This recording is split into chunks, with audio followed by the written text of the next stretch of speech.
سلام د نن سهار د 9 بجو خبرونو ته مو زه سمیع الله امیني هرکلی وایم. د هیواد د بهرنیو چارو وزارت سرپرست له پاکستان وغوښتل چې د افغانستان هند د پروازونو پر مخ د دغه هیواد هوایي حریم پرانیزي. صلاح الدین رباني تېره ورځ د پاکستان له سفیر زاهد نصرالله خان سره په کتنه کې همداراز د افغانستان په اړه د پاکستان د لومړي وزیر د وروستیو څرګندونو په اړه وویل چې دغه ډول خبرې کولی شي د دواړو هیوادونو پر اړیکو منفي اغیز وکړي. د ویل ده چې تر دې مخکې د پاکستان لومړي وزیر افغان حکومت د سولې پر وړاندې خنډ بللی او په کابل کې د یوه لنډمهالي حکومت پر جوړېدو ټینګار کړی و. په کابل کې د مصر سفیر وایي هیواد یې چمتو دی څو له بنسټپالنې او ترهګرۍ سره د مبارزې په برخه کې له افغانستان سره همکاري وکړي.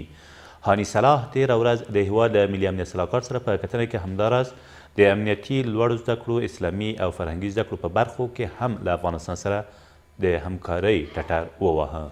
په دې کتنه کې حمدالله محب هم د بنسټپالنې په مهار او مخنیوي کې د مصر رول ګټور وباله او له افغان ځوانانو سره یې د زده کړو په برخو کې د یاد هیواد همکاري وستایله.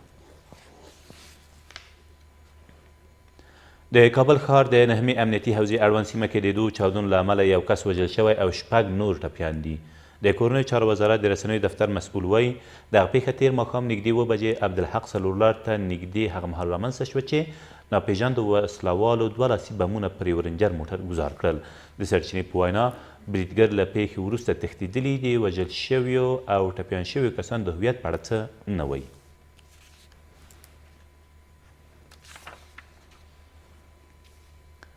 له دې سره سم د کابل پولیسو یو ماشوم د انسان تښتونکو له منګولو آزاد کړ. د کورنیو چارو وزارت د ویندوی دفتر سرپرست نصرت رحیمي وایي دغه ماشوم چې صفي الله نومیږي څو ورځې مخکې د کابل ښار د 8مې امنیتي حوزې اړوند له قلعچي سیمې تښتول شوی و چې بالاخره تېره ورځ د پولیسو په ځانګړو عملیاتو کې آزاد او بیرته یې کورنۍ ته ور وسپارل شو. د نوموړي په وینا د دغې پیښې په تړاو 4 کسان هم نیول شوي دي. په غزني کې د یو لړنښتو په پایله کې 14 طالبان وژل شوي او 12 نورې ټپیان دي. د غزني د والي ویاند وایي په دغه نښتو کې چې په تېرو 40 ساعتونو کې د ګیلان، اندړ او خوږیاڼو ولسوالیو په شاوخوا سیمو کې ترسره شوي 4 نور طالبان هم ژوندي نیول شوي دي. ویل کېږي په دې لړ کې افغان ځواکونو او د سیمې اوسېدونکو ته زیان نه دی اوښتی. او 19 طالبان چې 3 قمندانان هم دي په کندهار کې د څارګر ملي ادارې د کارکوونکو له لوري ونیول شول. د دغې ادارې د خبرپاڼې له مخې یاده ډله چې اوس د ډیورن فرضي کرښې له هاخوا څخه هیواد ته رادننه شوې وه په کندهار ولایت کې نیول شوې ده. د خبرپاڼې له مخې دغه ډله تر دې مخکې د کوټې شورا په لارښوونه په کندهار، زابل او لوګر ولایتونو کې پر دولت ضد کړنو بوخته وه. دا تر دې مهاله وروستي خبرونه، تر بیا مو الله امان.